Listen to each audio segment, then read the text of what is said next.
Students once again welcome in corporate accounting class.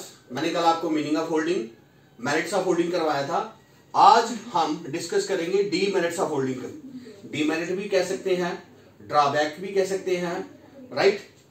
हाँ, demerits, disadvantages भी कह सकते हैं, ड्रॉबैक भी इसको कहते हैं, लिमिटेशंस भी कह सकते हैं। अब होल्डिंग कंपनी और सब्सिडी कंपनी लिमिटेशंस क्या है, क्या नुकसान इनको हो सकता है होल्डिंग कंपनी। पहला हम बात करते हैं chance of fraud.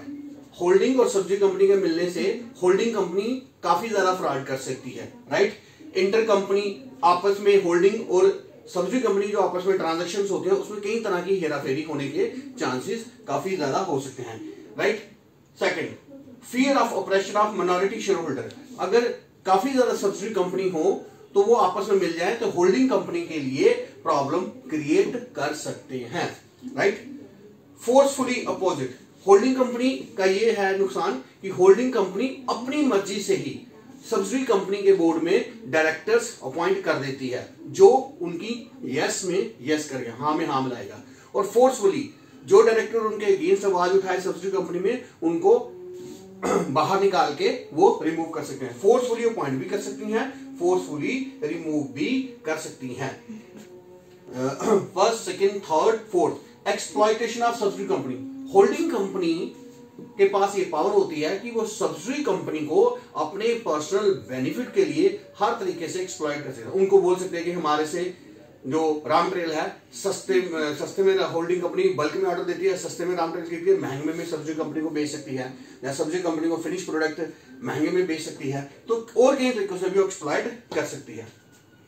Miss use of financial power. अब होल्डिंग कंपनी का कैपिटल और 15-20 सब्सिडी कंपनी होंगी उसके पास, तो उनका कैपिटल मिला के काफी ज्यादा पैसा उनके पास हो जाता है, तो उस पैसे को, फाइनेंशियल पावर को मिस यूज भी कर सकते हैं। ओवर कैपिटलाइजेशन उनके पास हो जाती है तो वो उस पैसे को अपने बिजनेस के एक्सपेंशन को या अपने लग्जरी डायरेक्टर्स हैं होल्डिंग कंपनी की लग्जरी लाइफ के लिए भी यूज कर सकते हैं और किसी पर्पस के लिए भी यूज कर सकते हैं। देन आ गया valuation of stock is difficult. Holding company और सब्सिडी कंपनी को valuation of stock find out करना मुश्किल होता है क्योंकि कई तरह के अनरिलीज प्रॉफिट होते हैं।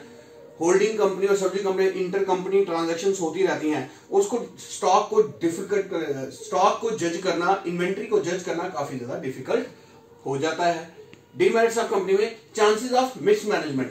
इसमें मिसमैनेजमेंट के चांसेस होने की बड़ी जरूरत है, जो बड़े चांसेस होते हैं। जैसे इफ वन ग्रुप ऑफ, अगर कुछ होल्डिंग कंपनी के अंदर कुछ ग्रुप सब्सिडी कंपनी के कुछ ग्रुप्स बन जाते हैं तो वो मिसमैनेजमेंट क्रिएट कर सकते हैं। सब्सिडी कंपनी इंफॉर्मेशन को होल्डिंग कंपनी अपने पर्सनल बेनिफिट के लिए यूज कर सकती है जिससे कई तरह की प्रॉब्लम हो सकती है। ओवर कैपिटलाइजेशन के हम लोग ऑलरेडी डिस्कस कर सकते हैं। होल्डिंग कंपनी कई तरह के सीक्रेट रिजर्व, राइट, कई तरह के शेयर्स में हेराफेरी, स्पेकुलेशन भी कर सकती है शेयर्स कैपिटल में। तो ये होल्डिंग कंपनी के मैंने सारे से डीमेरिट्स फिर से देख लीजिए।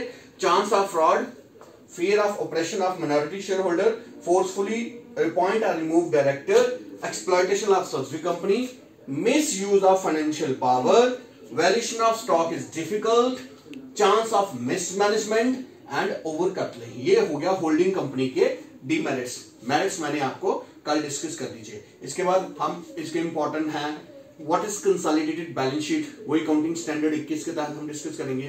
फिर what is minority interest, what is capital profit, what is revenue profit, calculation of profit and loss account of holding company, ये सारे अभी हम डिस्कस करेंगे। और एक कल का दिन मैं आपको थ्योरी कर रहा हूँ, इसको मैं इसके प्रैक्टिकल शुरू करवा दूंगा। ठीक है, स्टे सेफ, स्टे होम।